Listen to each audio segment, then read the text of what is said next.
Bachelorette Rachel Lindsay cries hard over Peter and then picks Bryan.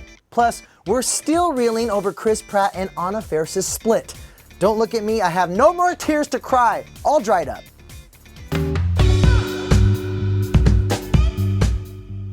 All right, let's keep it 100. Last night's Bachelorette finale was intense. In fact, this is me eating my feelings watching it last night.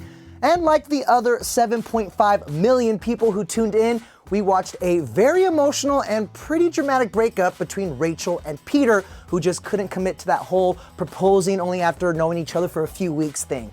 But in the end, Rach did pick Bryan, and I have to say the two genuinely look in love, as our resident Bachelorette expert, Lauren Zima, found out firsthand. Lauren would normally be here, but she joins us now from New York. Guys, Rachel and Bryan are head over heels, but when I asked them about Peter, you could feel the tension. So last night was hard. I have to say, as a fan, it was one of the most intense breakups between you and Peter that I've ever seen on this show. And a lot of fans were watching it back and saying it seemed like your feelings at that time were even stronger for Peter than they were for Bryan. How do you respond to those fans? I mean, I think it's hard when people say that, because it's like you think you know, but you have no idea. Like, you really don't. And the emotion that you see coming for me is that there was a lot of push and pull, and to be honest with you, I felt a little bit of manipulation in there. The thing is when I walked in, I knew what I was going to do, and I still kept getting that push and that pull. And so it was hard. So when you walked in, you knew you were going to break up with Peter that night? I did. And how hard was that for you to watch? Because at the end, they exchange I love yous to each other at one point. Yeah, I mean, I think there's a difference between I love you and I'm in love with you. And Rachel actually told me she was in love with me back in the fantasy suite. So I was confident throughout. And it was a stark contrast in that we never had any issues. I never needed her to cry for me to validate her feelings for me. After our interview, Rachel told me that she and Peter exchanged nothing but a quick goodbye during last night's show, but she and Bryan are happy and moving forward. They're already talking kids. He wants 3, but she wants 4. I'm not surprised by that after seeing those two the morning after the fantasy suite. All right, thank you, Lauren. You guys can see Lauren's full finale recap on Roses and Rosé. That's up now on ET's YouTube channel. All right, but moving on, because we've got some more on Pratt and Faris' surprising split.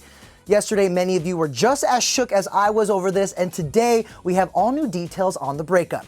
Apparently, it's not easy balancing career and family. One report says Chris's sometimes months-long international film shoots were a factor, and that at 40 years old, Anna wanted more children, but Chris didn't think he could juggle a growing family with his career. Not to mention, on May 27, Anna began filming Overboard in Vancouver while Chris was filming Jurassic World 2 in Hawaii. The couple also spent Chris's birthday on June 21st and the week surrounding it apart. Now, all of this is to say the decision to separate appears that it came very quickly. On June 3rd, Anna even gave an interview to Live Happy magazine, gushing about recently visiting Chris on the set of the Jurassic World sequel, but did admit when it comes to confrontation, quote, "I have a hard time letting go." But you know what, you guys? Let's not lose hope for the rest of us.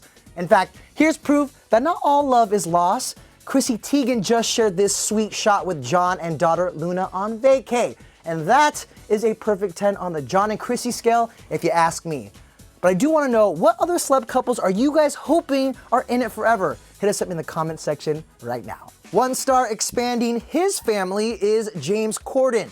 He and his wife Julia are expecting their 3rd child, but James just gave birth to another baby, the new Carpool Karaoke series.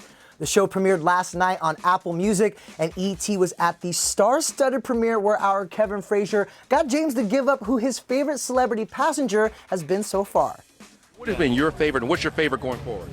Well, I mean, it's a bit like picking your children, do you know what I mean? But I really, in terms of the one I've enjoyed doing the most, I think was probably Bruno.